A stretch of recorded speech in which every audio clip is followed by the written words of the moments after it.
Okay, let's dive into this. Welcome to today's Explainer. We're unpacking a seriously fascinating framework today from Jan Mauro's book, Become the Show, the Reinvention Playbook. We're going to look at the exact methodology behind building an unforgettable presence and a legacy that actually lasts. And to do this, we're looking at a real historical case study, one of the absolute biggest rock icons in modern history. Now, we're not doing this just to worship the person, but to reverse engineer the method. Because let's be real, having a massive impact like that, it is not an accident. It's a highly calculated, structured process. Which brings us to a massive myth we need to debunk right out of the gate. The whole natural-born genius thing. We all kind of assume that legends just arrive fully formed, right? But Mauro's research points to a totally different reality. Take our case study. Before the stadium-rocking legend, there was a shy art student named Ferik Bulsara. He was a displaced immigrant, a refugee in his teens, super self-conscious, and a total outsider in suburban England. So no, he wasn't born a global icon. He built himself into one, completely on purpose. He constructed his identity step by step. The source material argues that greatness is a constructed method, not some mystical biological gift you either have or you don't.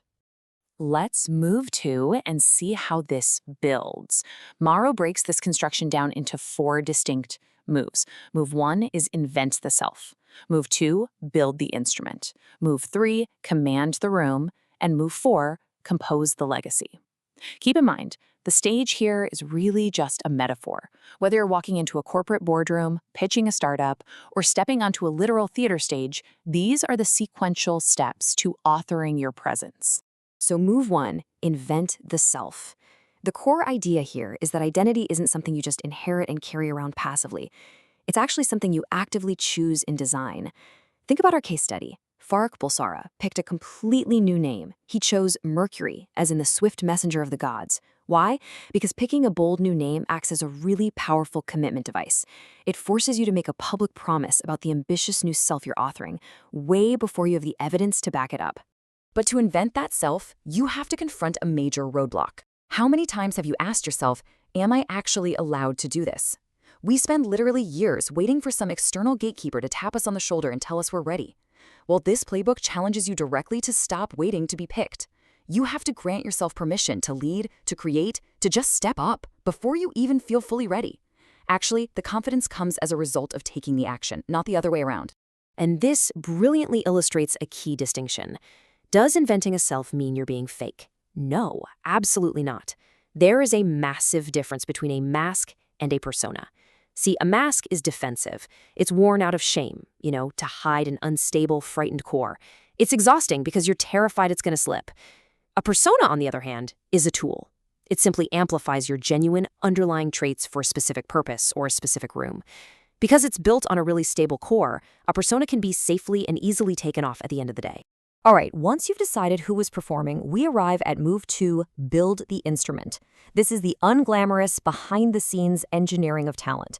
We love to assume great performances are just biological magic, but true range and skill are actually built through relentless reps and clear, hard constraints. Now, what's really interesting about this concept is how it completely reframes originality. We tend to think original work is just conjured out of thin air, but the source text argues that originality is actually deliberate, magpie-style borrowing.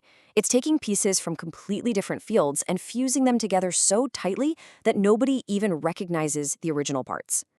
Just look at the wildly different influences our case study fused together to create that distinctive world-conquering sound.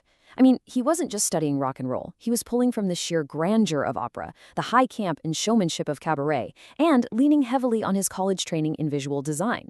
So if you have an unusual background, or if you came from a totally different industry than the one you're in now, do not hide it. That weird background is an incredible asset. It gives you raw materials and influences that literally none of your competitors have.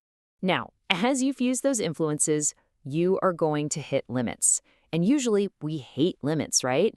But the rule here is that constraints don't restrict your best work, they actually create it. Think about the recording technology back in the 1970s. The finite tape and limited tracks meant they couldn't just easily layer endless vocals. That technical limit forced them to invent these painstaking, complex vocal harmony techniques that became their absolute signature. A tight budget, a short timeline, limited resources, these constraints force decisions and basically corner you into originality. But, fair warning, building the instrument requires one very uncomfortable step. You gotta move from closed practice to public practice. Closed, private rehearsal is safe. It's where you hide until you think you're perfect. But the source material warns that private practice has a ceiling. True improvement, that only comes from the harsh reality of practicing in public. You absolutely need the feedback loop of a real audience with real stakes to tell you what actually works and what doesn't. And that audience connection leads us right into move 3, command the room. This is about reaching the person sitting in the absolute last row. Presence isn't some mystical aura, it is pure mechanics.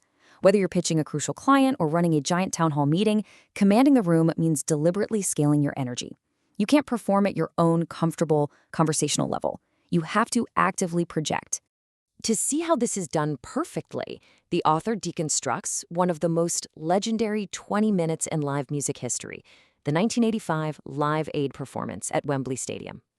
The mechanics here are crystal clear. 1. Ruthless selection. They cut all the filler and played only the universally known hits. 2. Early command. They seized the room's energy in the first 60 seconds, no slow warm-up. 3. Handing power to the crowd by getting them to sing along. And 4. Dynamic range. Deliberately moving between huge, loud anthems and intimate, quiet moments. Notice what just happened right there. That deliberate silence. A heavy pause physically demonstrates a core mechanic of presence, because controlling silence is infinitely more powerful than filling the air with anxious, continuous noise. As this quote emphasizes, whoever controls the quiet controls the room. Amateurs, they rush to fill every gap because they're nervous. Masters use the pause. A deliberate pause creates immense anticipation. It signals deep confidence to your audience, and it gives massive weight and importance to whatever words you decide to say next. So, the crucial point is this. The deepest mechanic of commanding a room is handing the power back to the audience. When you ask the crowd to sing along, or say you give your team ownership of a project, you convert them from detached judges into invested participants. Think about it. An audience that is helping to create the show cannot critically evaluate it from a distance. They are in it with you. Which brings us to the final phase of the playbook. Move 4. Compose the legacy. Because once you command the room, what do you leave behind? This is all about playing the long game. It means refusing to be boxed into just one single category or genre, which, by the way, makes you replaceable, and instead building a body of work that is highly durable and uniquely yours. To do this, you really have to understand the difference between an event and an asset. The source text makes a brilliant distinction here. An event is a performance. It literally vanishes the exact second you stop doing it. If you only chase events, you are on an exhausting treadmill. An asset, however, is a durable body of work, a methodology or owned intellectual property. Assets compound in value, and they keep working for you long after you've stepped off the stage.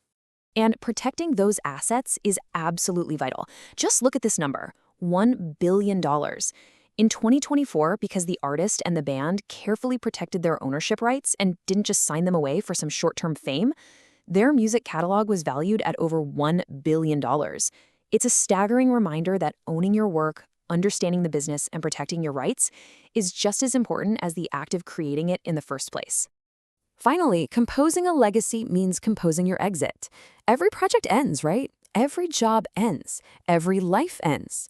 The playbook notes how our case study faced a devastating illness, yet still maintained immense control over how and when he shared his story with the public, working right up to the very end.